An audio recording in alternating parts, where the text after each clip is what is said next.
First 100 subscribers সংখ্যাটো বহুত সৰু, কিন্তু আজি মই ফিল কৰিছোঁ যে প্ৰতিজন ছাবস্ক্ৰাইবাৰে বহুত মেটাৰ কৰে। যেতিয়া লোকৰ ভিডিঅ' চাইছিলোঁ ভাবিছিলোঁ এটা ইজি বস্তু, কিন্তু যেতিয়াৰ পৰা নিজে ভিডিঅ' আপলোড কৰিবলৈ লৈছোঁ তেতিয়া গম পাইছোঁ যে এজন ছাবস্ক্ৰাইবাৰে কিমান মেটাৰ কৰে। গতিকে সকলোকে ধন্যবাদ জনাইছোঁ। এজন 1 মিলিয়ন ছাবস্ক্ৰাইবাৰ থকা ইউটিউবাৰে যিমান কষ্ট কৰিবলগীয়া হয় এটা ভিডিঅ' বনাবৰ কাৰণে, এজন ছাবস্ক্ৰাইবাৰ থকা ইউটিউবাৰজনে সমানেই কষ্ট কৰিবলগীয়া হয় মই ভাবোঁ, কাৰণ নিজৰ কষ্টখিনি মই গম পাইছোঁ। আৰু কিবা এটা বস্তু পাবলৈ হ'লে কষ্টটো কৰিব লাগিব, কামটো কৰিবই লাগিব।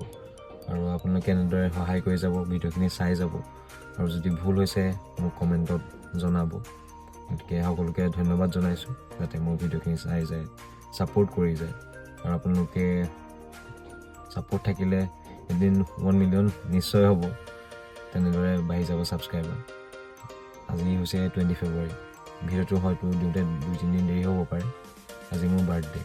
ৰাতিপুৱা শুই উঠিয়ে মনটো ভাল লাগি গৈছে। কালিলৈকে আছিলে 85 ছাবস্ক্ৰাইবাৰ্ছ, আৰু আজি হৈছে 124 ছাবস্ক্ৰাইবাৰ্ছ ছামথিং, আৰু এটা ভিডিঅ' 10K প্লাছ ভিউজ আহিছে।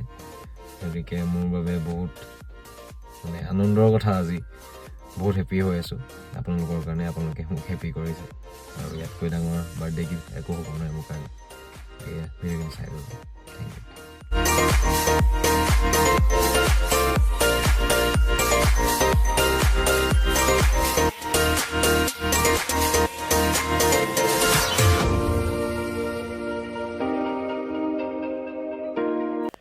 যোৰহাটৰ পৰা প্ৰায় 5 কিলোমিটাৰমান দূৰত গৰখীয়া নামঘৰ। মালোৱালি চাৰিআলিৰ পৰা প্ৰায় 3 কিলোমিটাৰমান হ'ব। আৰু ইয়াতো বহুত ডাঙৰকৈ শিৱৰাত্ৰি পালন কৰা হয়। আৰু এই শিৱৰাত্ৰি পালন কৰা আৰু গৰখীয়া নামঘৰৰ আঁৰত এটা কাহিনী আছে, মই কৈ আছোঁ আপোনালোকক। শিৱসাগৰৰ পৰা আহি থকাৰ বাবে অকণমান দেৰি হৈ গ'ল। হয়তো পূজা ভাগ কেতিয়া দেখাব নোৱাৰিম, পূজা অলৰেডি হৈয়ে গৈছে ইয়াত। জানিবলৈ পোৱা মতে এই ঠাইৰ পৰা প্ৰথম অখণ্ড ভাগৱত পাঠৰ আৰম্ভণি হৈছিল, আৰু এতিয়াও অখণ্ড ভাগৱত পাঠ ইয়াত হৈ থাকে মাজে মাজে। প্ৰতি বছৰ দৰে এই বছৰো শিৱৰাত্ৰিত বহুত বেছিয়ে ভিৰ হৈছে। বহুত দূৰৰ পৰা মানুহ আহিছে, লগ পাইছোঁ আমি। আৰু ইয়াত সুন্দৰকৈ শৰাই দিয়া, অৰিহণা দিয়াৰ ব্যৱস্থা কৰা হৈছে, ৰিচিপ্ট দিয়া হৈছে শৰাইৰ বাবে। আৰু যদি কোনোবাই শৰাই আনিব পৰা নাই, মাননি দিলে তেওঁলোকে নিজেই শৰাইৰ ব্যৱস্থা কৰি দিয়ে ইয়াত। চলি অহা কথা মতে এই ঠাইত এখন ডাঙৰ চৰণীয়া পথাৰ আছিল। পথাৰখনৰ কিনাৰেদি এখন নৈ বৈ গৈছিল, আৰু আনটো কোণত আছিল পথাৰখনৰ এটা ডাঙৰ উৰি সাফলো, য'ত গৰখীয়া ল'ৰাবিলাকে খেলা ধূলা কৰিছিল। তেওঁলোকে ফৰিং ধৰি আনি বিৰিণাৰ চোকা ধাৰ থকা পাতেৰে ফৰিং বলি দিছিল। তেওঁলোকে পূজা খেলা খেলিছিল তাত। এদিনাখন এজন ল'ৰাৰ পাল পৰিল ফৰিং ধৰি অনা, আৰু তেওঁ সেইদিনা ফৰিং বিচাৰি নাপালে।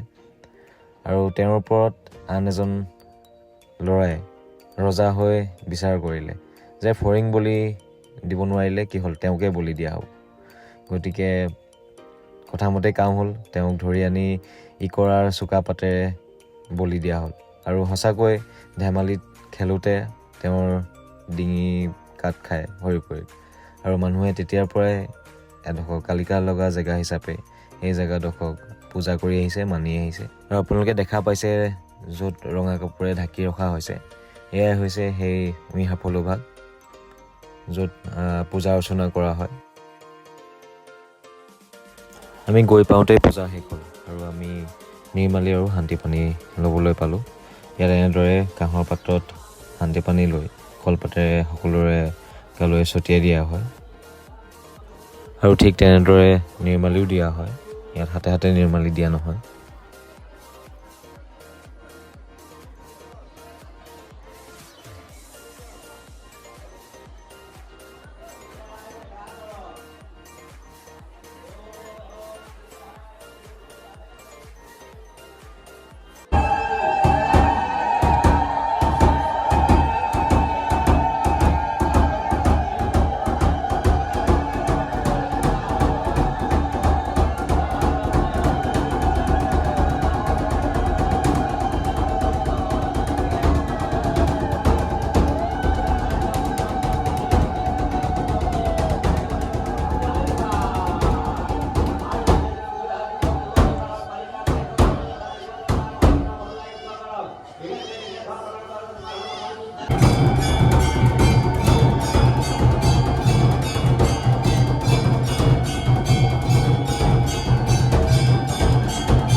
আৰু ইয়াত এনেদৰে মাটিৰ পাত্ৰত ধুনীয়াকৈ প্ৰসাদ সজাই দিয়াৰ ব্যৱস্থা কৰা হৈছে। ইয়ালৈ আহিলে বোলে সকলোৰে মনোবাঞ্ছা পূৰ্ণ হয়। গতিকে ময়ো দুগছি চাকি জ্বলালোঁ মোৰ মনোবাঞ্ছাখিনি পূৰ্ণ হ'বলৈ। হয়তো হ'ব, কেতিয়াবা নহয় কেতিয়াবা। আজিলৈ ইমানেই। চাই থাকিব যাযাবৰ।